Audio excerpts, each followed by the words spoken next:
Spaceport 6, clear for blastoff. Stand by for final warning. Spaceport 6, clear for blastoff. Stand by for final warning. From the harsh, bright soil of Luna, to whose Saturn's rainbow rings, in the hearts of lonely spacemen is a longing voice that sings. Let the cup I hold be empty. Let there be no joy, no mirth, till it be the day that I'm on my way to the cool green hills of earth.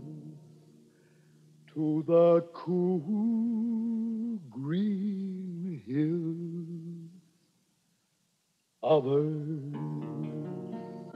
Final warning. Final warning. Final warning.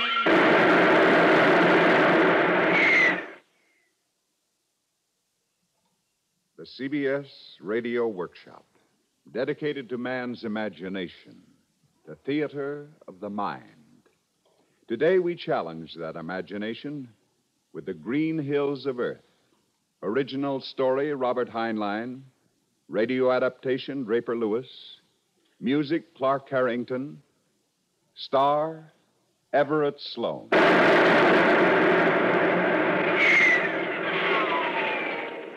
This is the story of Reisling. Reisling. No first name, no middle initial. By vocation, he was one of the best jetmen who ever worked as crew aboard the early cargo rockets that supplied the planets deep in outer space. His avocation? Well, anyone born in the 21st century, I'm sure, has quoted his poems, sung his songs. Even with luck, heard him singing them himself in some wind-torn, forsaken tavern on the borders of a spaceport, somewhere out there, beyond the stars. What's the matter, Reisling? Forget your own miserable words? Go on with the song. No, I seem to have a strange parched feeling in my throat, induced by a sudden lack of liquid refreshment. Hey, let's have another round over here and give Reisling a double. Reisling was no beauty, believe me, with his grease-smeared, tattered space coveralls. His hair looked as though he'd been caught in the backwash of a jet, and he had a permanent case of sun itch that he scratched continually. But that was long before he became the almost legendary figure that you know him as today. One or two of his poems had appeared in the papers, and his first set of space ballads had been published with no particular fanfare. Certainly nothing like the reviews his later efforts would produce when he was hailed as the literary giant of the spaceways. You've heard a lot of stories about Reisling, the kind of stories that are always written about anyone who becomes a legend, a giant. But this is the story of how he lived and died. This is the way it happened. Tell me not of that Martian maiden. Let her eyes not burn in my heart. For I only know... Well? Well, what? How does it end? I don't know. I've never been able to finish it. How about that drink you promised? Just take it easy. The poor girl's only got two hands. Give her a chance. I'd be delighted to give her a chance. That's strictly hands off, Reisling. It's marked private property, Captain T.D. Davidson. Davidson? Don't make me laugh. He may be a captain when he's aboard the Goshawk, but the minute he sets foot off the spaceport, he's just another company member like you or me or any of the crew here. So she's Davidson's little starburst. Well. I know I wouldn't want to tangle with him. He nurses a grudge for a long time. Take the rule book out of his hands and he's finished. Captain Davidson and I have had a showdown coming for a long time. And this time, it's going to be Reisling who'll make the good captain wish we'd never met. Rocket ship Goshawk landing at Spaceport 3. Well, now's as good a time as any, Reisling. Same thought just occurred to me, too. Rocket ship Goshawk landing at Spaceport 3. Let's get out there. Maybe he needs a few new guys on his crew. The way Davidson treats him, he probably needs a whole new crew. Coming, Reisling? I wouldn't miss it for the world. Oh, Greg. Lend me your pocket tape machine a minute and tell the dock boss to hold me a job on the Goshawk. He'll do it if you tell him it's for me. And if you run into the stalwart Captain Davidson, tell him... Well, never mind. I'll tell him myself. Now, give me that tape machine. Stand clear for landing. Stand clear for landing.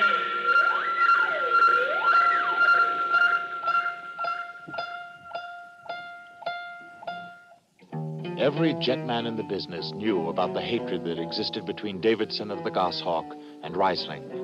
A hatred whose origin was buried someplace deep in the history of those first years when cargo rockets began to run between Earth and the solar cities on Mars, on Venus, and Saturn and the Moon. Davidson was a symbol of the company, and Reisling had little or no respect for either one.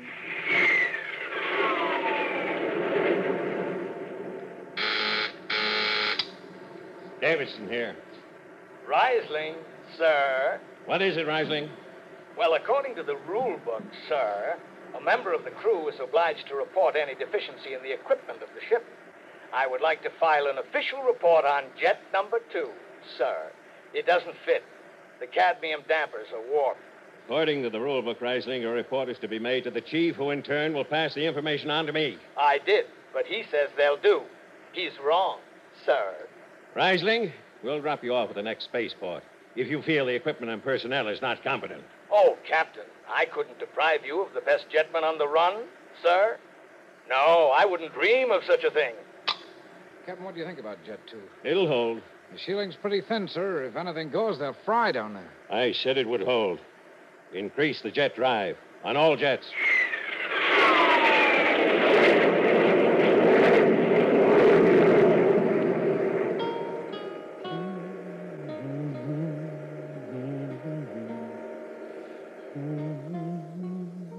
Reisling. You were talking about the Grand Canal on Mars. Is it really as fantastic as everyone says it is? Well, it's like something you've never seen before in your life. I remember I wanted to write a song about it, but I couldn't. It always escaped me. I couldn't seem to find a beginning. Just like I can't seem to find an ending for the green hills of Earth. Maybe if I go back again, then I can finish it. But right now, I've got something more important to finish. Throw the intercom for me, will you? What are you going to do with my tape machine? What did you record back there in the tavern? Just throw the switch like anyone who can take an order. Reisling, don't ride him anymore. You'll make it rough on all of us. He's like that. I assure you he won't lay a finger on anyone after I get through with him. Reisling, leave me out of this personal feud of yours. Who said anything about you, Greg? Okay, switch. This is Reisling to Davidson. Reisling to Davidson. Davidson here. Sir, I want to report a stowaway in the jet room. What do you mean a stowaway? There can't be a stowaway on the ship. It was searched by security before we took off. Nevertheless, there is a stowaway, sir. Just a minute. Turn up the intercom power. I want to make sure it picks up this tape good and clear. Reisling, if there's a stowaway down there, I want to know who he is. Just a minute, sir. All right, now, turn on the tape. Who did you say you were? I'm Kathy, sir. My last name is McCune. Kathy McCune? You know, you're very pretty. But I've never met you before. Maybe you know a friend of mine. His name is Captain Davidson. Reisling, are you out of your mind? Shut up and listen. I know This is Captain the goodbye. Davidson, but he's a much, much older man. He's been very nice to me in a stern, fatherly sort of way. Of that beautiful creature, I'm very sure. But I'd rather have you to be nice to me, sir. Oh. Well, I guess there's no substitute for the real thing. Oh, darling. Reisling. You jerk, he'll throw the book at you. The whole crew can tune in on this intercom. That's the general idea, boy. They'll all know what a phony he is. Father Davidson, Captain Davidson, you're still there, aren't you? Sir? Captain Davidson? It cut you off. Well, old rule book's finally made a slip. Or maybe he doesn't know I can log him for switching off the intercom during a flight. It looks like you're getting off at the next spaceport, and that's for sure. Man, I wish I'd been up there to see his face. I'll bet he... What's that? There's a leak. Something's leaking. Look at Jet 2 control. We got to get out of here. We can't stop it now. Hand me those tools. I can try. The jets are on full power. Tell Davidson to cut to a quarter. I'll stop that leak. Captain Davidson! Captain Davidson! Reisling is still off. Davidson hasn't turned it on again. Well, then get up there and tell him to cut the jet. But you can't stop that leak without a shield. It's got to be done or the whole ship will blow. Come on, move! Move fast!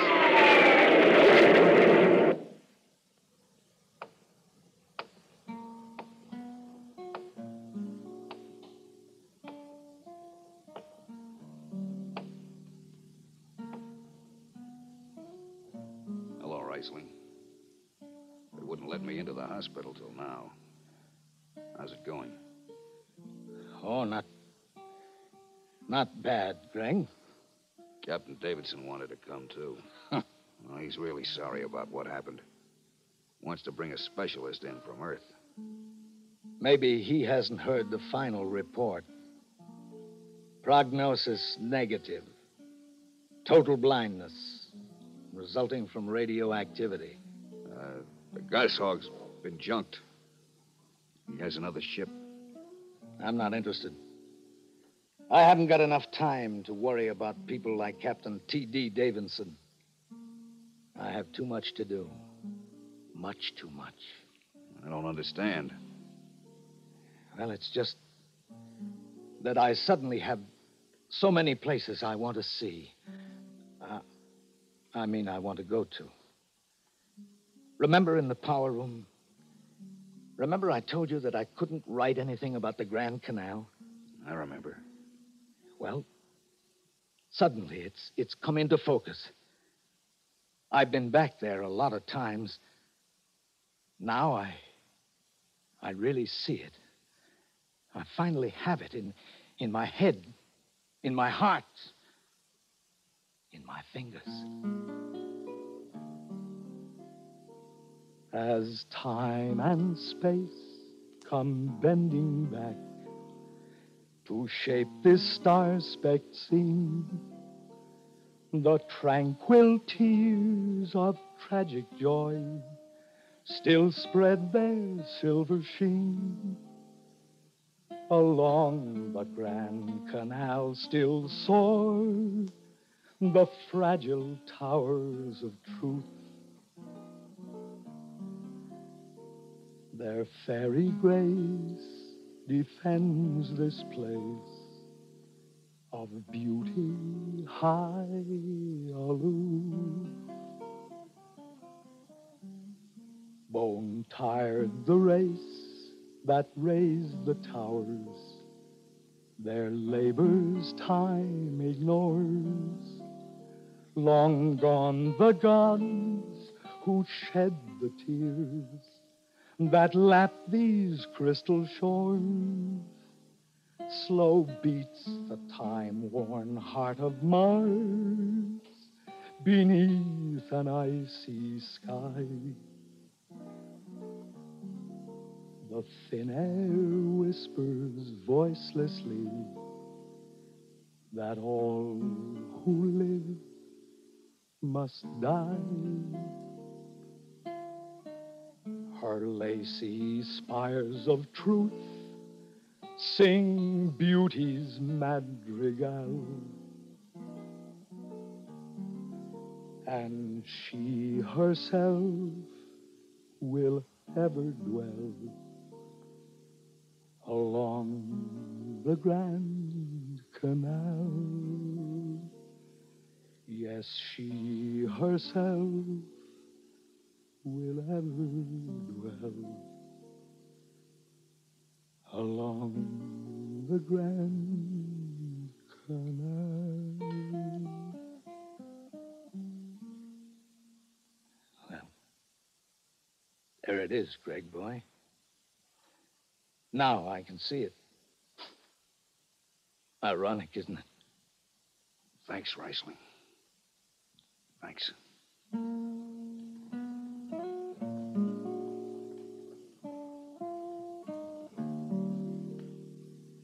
When he got out of the hospital, Reisling really began to travel. Space had lost its meaning. He went from the moon to Venus and back again, to the Grand Canal on Mars. Any spaceship was his ship, any spaceport his home. And through the long years, the green hills of Earth grew in length, in magnificence. Wherever he went, the song went with him. We rot in the moles of Venus. We retch at her tainted breath, and foul are her flooded jungles, crawl with unclean death. Reisling cataloged the solar system in words and music. And always he sang of his longing to return once more to his home. We've tried each spinning space mote and reckoned its true worth. Take us back again to the homes of men on the cool green hills of Earth. No one can really trace the source of all the verses he wrote, but we do know where the final verse was written and when. Now a spaceship headed for the Great Lakes base on Earth, and Reisling decided at last to go home. Oh, look, Captain. I know I'm out as far as a crew job is concerned, but all I want is a ride back home. You can carry me if you want to. There's a distressed spaceman clause in the books. That clause was written for men who missed their ships, not for itinerant space hobos. Captain Hicks, I haven't been back home since my last trip as a signed-on member of a crew. I believe, sir, the law says I'm entitled to a trip back. That was years ago. You've used up your chances. I'm sorry, Reisling. The answer is no. Stand by for blastoff. Stand by for blastoff. Destination, Earth. Destination, Earth.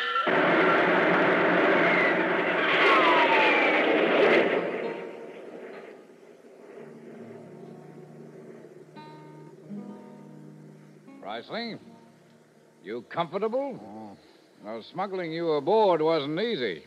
You didn't think I'd pay for a ride on this bucket, did you? Okay. Well, no one ever comes down here into the jet room anyhow. But you'll have to wait till the ship's unloaded at Great Lakes before I can get you off. Jack, can you see Earth through the ports? Yep. How does she look? As pretty and green as she always looks, Reisling. As pretty and green. Let the sweet, fresh breezes heal me as they roam around the girth of our lovely mother planet, of the cool green hills of Earth.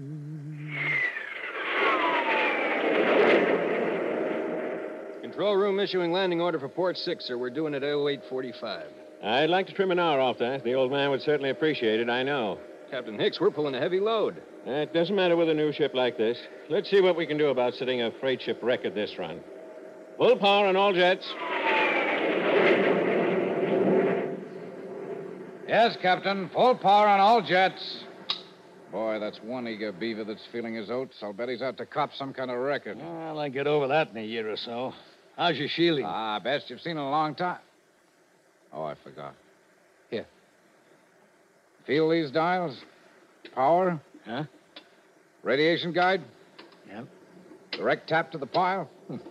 Pretty neat. Sure, one man can handle the whole operation. Say, these feel like the old hand-dumping plates we used to have. I'll accept the links. I unshipped them because they hid the dials. You ought to have them shipped. You might need them. They're available if I need them. But I won't. Well, give this bucket another year or so pulling such a heavy load, and she'll start giving at the seams a little. Wait a minute. Isn't that a leak? I thought you'd hear it soon. Now, listen. There you are, another new item. Relines automatically and kills the leak. Control to power, control to power. We're showing a leak up here. Everything's under control. Okay, Jack. This Skipper doesn't want to cut power unless it's entirely necessary. Don't worry, sir. The ship can take it. I don't think we'll... Jack! Jack, where is it? I know that sound. Something's gonna blow. Jack! Jack, where is it? Show me where it happened, quick! The door. The safety door. I can get out of here and close it from the outside. Okay, Jack. Don't worry. Control room to power. Control room to power. Jack! You can't stay in here. Jack! The radioactivity will kill you. Get out. That's an order. The captain ordered you to keep me off this bucket, and you didn't obey him. It's Hicks. This is Captain Hicks. Rising. Jack, what's happened down there? Rising, get out of here. That jet's got to be spilled, Jack, or it's going to take the other two with it. Jack, this is Captain Hicks. Just find the control panel. If I can only see. Rising. Rising. Jack! Control calling power room. Control calling power room. Power room. This control, Hicks speaking. Spilling jet 3. Emergency. Is this McDougal? McDougal is dead. This is Reisling. Reisling? I ordered you off this ship. This'll mean jail for the rest of your life. Keep all safety doors closed, sir. This place is hot. I'm spilling jet 3. Reisling, there are gloves and a suit in the locker near the door. Can you hear me? I don't need a suit, sir. Just my hands. Keep the crew out of their quarters. The jet blew while the door was open.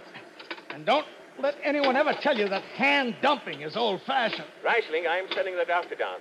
He'll be waiting to take you into decon. And we'll have an ambulance waiting at Captain Hicks, stop it, will you? I've been around. I know what's happened to me. Reisling, I'm sorry. I'm glad you're aboard. Captain Hicks, do me a favor, will you? Anything, Reisling. The tape recorder started rolling. It's on, Reisling. What else? Send this along to a friend of mine.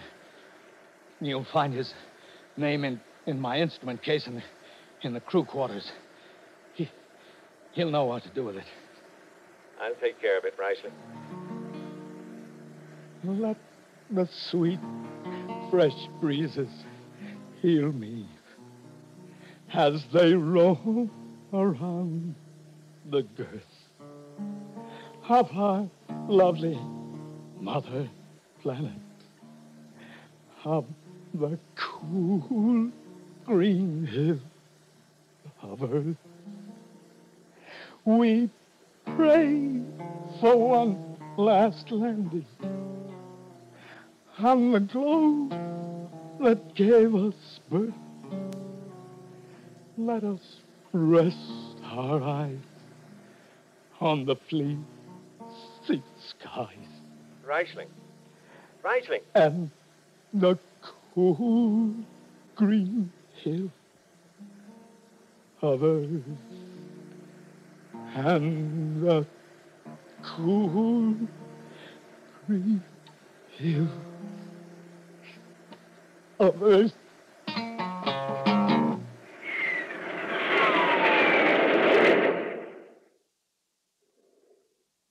You've been listening to the CBS Radio Workshop. Today's presentation, The Green Hills of Earth. Our star, Everett Sloan, sang and acted the part of Reisling. Our narrator, Barry Kroger. The cast, Jackson Beck, Danny Ocko, Ian Martin, Louis Volkman, Bill Lipton. The program originated in New York, was produced and directed by Dee Engelbach. This is the CBS Radio Network.